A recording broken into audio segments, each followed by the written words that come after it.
Le cinéma de Bruce, un youtubeur qui parle de films des années 80 jusqu'à aujourd'hui. Vous verrez sur cette scène des films que vous connaissez peut-être pas, ou des films que vous avez vus après avoir sorti du cinéma. Salut! Bienvenue au cinéma de Bruce. Aujourd'hui, je vais vous parler d'un film sorti en 2016, dont je parle bien de Yokai Watch, le film 3. J'avais fait une vidéo sur Yokai Watch, le film 2 et 1. Si vous l'avez pas vu, je vous invite à la regarder. Donc le film commence par Nathan qui lit un manga. Jibanyan, Robin et Shangunyan, eux ils assistent au nouveau concert des Next Harmony. Et Koma-san et Komajori mangent une bonne glace. Et dans le ciel se trouve une baleine gigantesque. Et cette baleine fait un cri. Et le monde est devenu en live action. Les humains sont devenus de vraies personnes. Et les yokai sont en 3D. Donc ensuite, Nathan, lui, est choqué qui a changé, en fait. Même pour Whisper est choqué, mais en fait, il n'y a pas une énorme différence entre sa version live action et animée. Donc ensuite, ils sortent de la maison, ils explorent un peu Grandval et ça, elle a carrément changé. Ensuite, Nathan tombe sur Jibanyan. Et il nous explique que tous les yokai sont au courant que le monde est devenu en live action et tout le monde sont choqués. Mais pas les humains, eux ils vont rien remarquer en fait. Nathan est le seul humain à avoir remarqué que le monde a changé.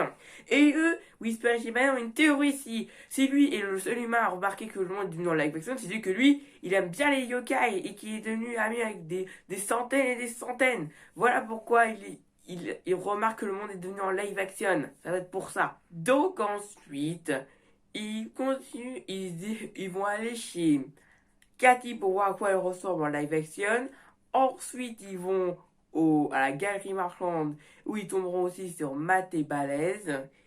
Ensuite, ils continuent aussi de marcher et Jibanyan tombe sur Amélie et la poursuit. Et sachez-le, ce n'est pas elle. Elle lui ressemble, mais ce n'est pas Amélie.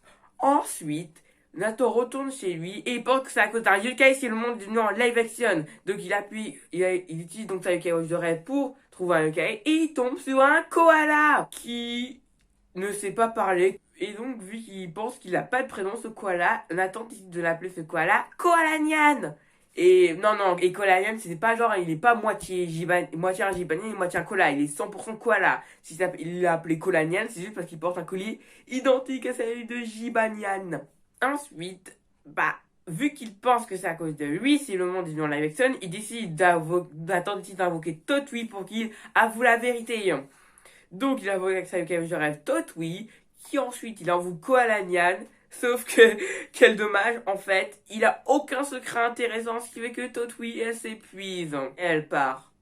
Ensuite, Nathan appuie sur le nez de Koala, puis il refait, puis les yeux de Koala, c'est comme si, il devenait comme si il devenait hypnotisé, après il refait une danse étrange. Je la connais même par cœur en plus. Et après le monde est en animé. C'est génial. Donc c'est à cause de Koala, c'est le monde devenu en live action. Voilà. Puis après, Whisper, Koala et Nathan tombent sur Auvergnat. Lui, il a un rendez-vous avec un yokai, et ce yokai, c'est le seigneur Enma, le roi du Yokai World. Et ils foncent tout de suite donc au Yokai World. Puis ensuite, Nathan, Whisper et Koala tombent après sur Usapion de la tribu des sombres. Puis après, il reparfois la planète qu'on avait vu que je vous ai parlé au tout début. Et elle refait son cri et le monde est en live action. Ensuite, Usapion, il remonte dans sa voiture et il part. Puis après, Nathan, Whisper et Koala tombent après sur Jibanyan qui est tout triste. Je t'avais dit que c'était pas Amélie Jibanyan. Puis ils rentrent donc dans la chambre de Nathan. Et donc Jibanyan rencontre après le yokai Koala. Puis après Jibanyan touche le nez de Koala. Ensuite donc il refait sa danse Koala. Et le monde est en animé. Et ils comprennent en fait c'est grâce à Koala si le monde est devenu en live action. Et s'ils appuient sur son nez, le monde redeviendra en animé ou en live action.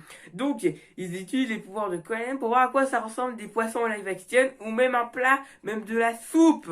Après, Ils décident quand même de retrouver cette baleine, donc ils rappuient sur l'île Koalian. Le monde est en live action, il n'y a aucune baleine. Ils retransforment le monde en animé. Rien. Après, ils aperçoivent après quelque chose, cette baleine. Et ils aperçoivent que dans sa nageoire, il y a un tatouage ici. Et dans ce tatouage, on voit un crayon. Et j'imagine, tu as vu ce tatouage pareil dans une papeterie. Puis, la baleine refait son tri, le monde est en live action. Ensuite, Jibanyan amène donc Kolanian, Whisper et Nathan là où il avait déjà vu cette baleine. Et voilà, on voit dans une papeterie en carton la baleine qu'ils viennent voir. Puis, il se retourne et il tombe sur un hôpital alors qu'il n'y a jamais eu d'hôpital à la galerie marchande. Et après, Colin leur demande de regarder en haut, mais à sa manière, vu qu'il sait pas parler. Et il aperçoit une fille au toit. Donc, ils rentrent dans l'hôpital, ils vont monter jusqu'au toit. Et après, ils ont donc cette fille qui s'appelle Kanami. Et donc, Kanami, c'est elle la responsable. Voilà pourquoi le monde est devenu en live action. Et cherchez-le, le monde animé et le monde animé et live action sont un petit peu d'autres mondes en fait. Juste pour que vous sachiez. Puis la baleine, on retient son cri, ce qui fait que le monde est en animé. Et après, cette Kanami qui est moitié yokai et moitié humaine, elle se transforme en une ballerine. Et donc l'hôpital, vu que c'est que quand le monde était en live action qu'il a apparu, elle redevient un magasin qui vend des barres chocolatées et ce qui fait que Whisper et Jibanyan tombent et pas Colonial vu qu'il était accroché à Whisper. Puis ils décident après, Jibanyan et Nathan, ils ont pu les sacs de poulet ont pu amortir leur chute. Puis après ils continuent à poursuivre Kanami. Et maintenant il a un plan. Et maintenant il a un plan pour arrêter Kanami. Il décide d'invoquer Komama, la mère de Komasan. Et Whisper se demande comment il a eu ce médaillon de Kai. C'est Komasan qui lui a donné. Ça paraît logique. Donc Nathan insère le médaillon de Komama dans sa cage de rêve. Puis il rappuie sur Koalian, ce qui veut que le monde est en live action. Et Kanami, elle n'est plus dans Padrine et elle tombe dans le vide. Komama lui amortit sa chute. Ensuite, Totui débarque et envoûte Kanami. C'est bien connu que serait un film Yokaiwa sur Totui qui envoûte le méchant du film. Donc après, Kanami, à cause de Totui, elle avoue tout. Que quand elle était encore 100% humaine, elle apprenait donc des cours de danse. Elle était même la meilleure. Mais un drame se produit. Un jour, elle se fait renverser par un camion. Et donc, il fait que jusqu'à nouvel ordre, elle pouvait plus refaire de la danse. Puis elle découvrait qu'elle était à moitié yokai. Puis après, elle a perdu donc en carton donc cette baleine qui lui a donné vie et elle a même transformé même sa peluche qui est devenue le yokai Kolanian. Et c'est pour ça que ces deux yokai sont liés. Puis on aperçoit maintenant pour la première fois cette baleine en live action. Puis Kanami, elle enlève tout de suite son menton et l'on voit vers d'autres ciels. Puis elle se retransforme en une ballerine et elle continue à danser et elle s'enfuit. Donc Whisper, Jibanyan et Nathan voulait la poursuivre, sauf que Colanian leur demande de leur suivre, mais à sa manière, vu qu'ils ne savent pas parler. Donc Whisper, Jibanyan et Nathan poursuivent Colanian, et il leur demande d'aller donc là où Kanami apprenait à faire de la danse. Pour avoir des infos sur elle, ok. Ensuite, le monde est re-animé, et maintenant Nathan décide d'invoquer des yokai pour retrouver Kanami. Donc il décide d'invoquer QB, Optergun et Robin F.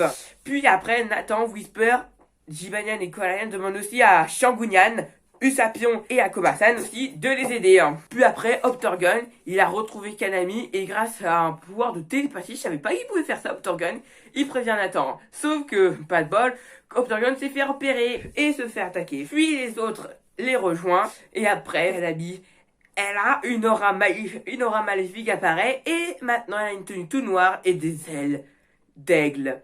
Puis après, la belle refait son cri et le monde est en live action. Puis Overnian débarque et donne à Nathan l'épée Enma que leur a prêté le seigneur Enma. Donc ensuite, Nathan, il met sa cage de rêve dans l'épée Enma, met le médaillon yokai du seigneur Enma, et après, il fait ça avec l'épée, ce qui fait que ça crée un vent super puissant qui touche Kanami.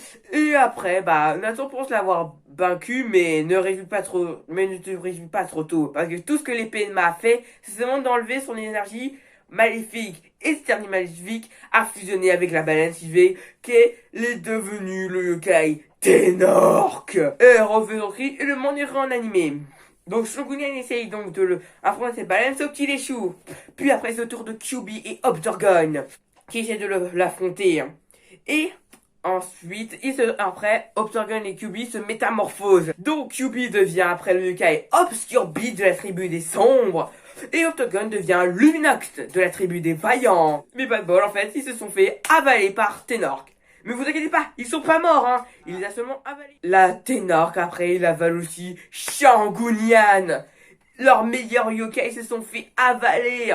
Comment ils vont faire? Donc ensuite, Jibanyan fait la fureur du chaton à Ténorque. Bon, ça a été efficace, mais pas assez. Hein. Puis après, Komajiro débarque et leur donne à Nathan le yokai bazooka qu'il a commandé. Donc là, ils ont encore une chance pour vaincre Ténorque. Donc après, Nathan remet donc la yokai de rêve dans le bazooka. Mais maintenant le médaillon de feu lion. Et là, le canon lui dit, non, le bazooka lui dit qu'il a un bonus, et ce bonus c'est Pégase. Mais vous appelez ça un bonus?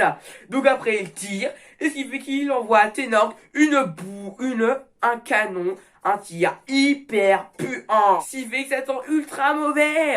Puis après, le canon a la puissance de Feuillon, Nathan tire, et bam, il réussit à battre Ténorque. Mais pas complètement, parce que après, ils auront une fumée violette. Il refait son cri, puis après quelque chose tombe du ciel. Un œuf gluant. Puis en sort Ténor qui est en sa forme finale. Et Nathan décide de l'appeler maintenant Baleine Man. Ce qui paraît logique vu qu'il ressemble un peu à un humain. Puis après, Baleine Man, il transforme des humains et Whisper en poisson. Mais ne vous inquiétez pas, Whisper, lui, il a seulement eu un corps de poisson. Lui, il a de la chance. Les humains, eux, ils sont réellement devenus réellement du poisson. Puis après, Kolanian, lui, il fuit. Et, les autres le poursuivent pour le rattraper. Et Robin F et Overnian vont le retenir Baleine Man. Sauf qu'ils n'ont pas réussi. Ce qui fait que Baleine Man tue Nathan. Et est devenu de plus en plus grand.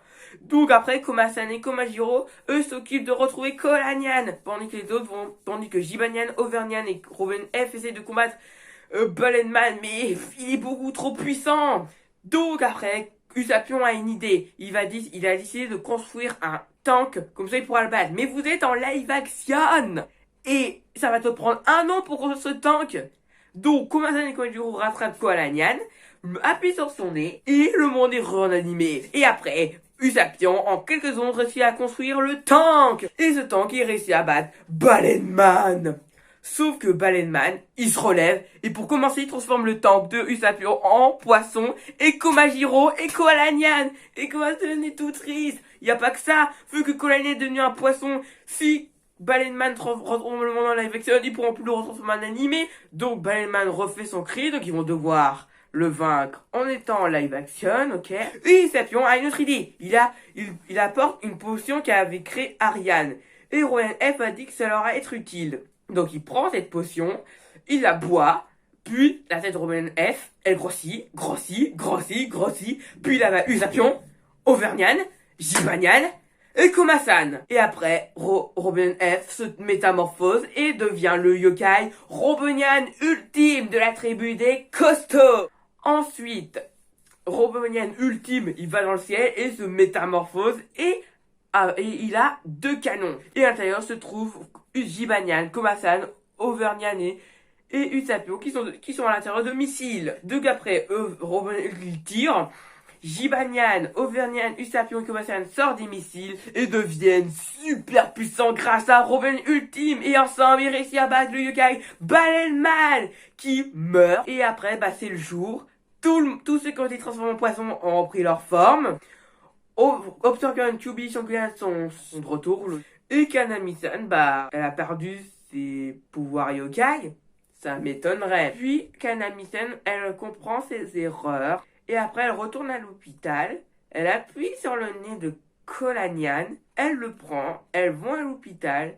Et se font un au revoir à tout jamais. Et le monde est en animé pour l'éternité. Et Jibanel, lui, il va fonce tout de suite dans un magasin pour s'acheter des barres chocolatées. Ce chat se changera jamais. Et c'est la fin du film. La vidéo est finie. J'espère qu'elle vous a plu. Si vous l'avez bien aimé, mettez un pouce bleu. Et je vous dis au revoir.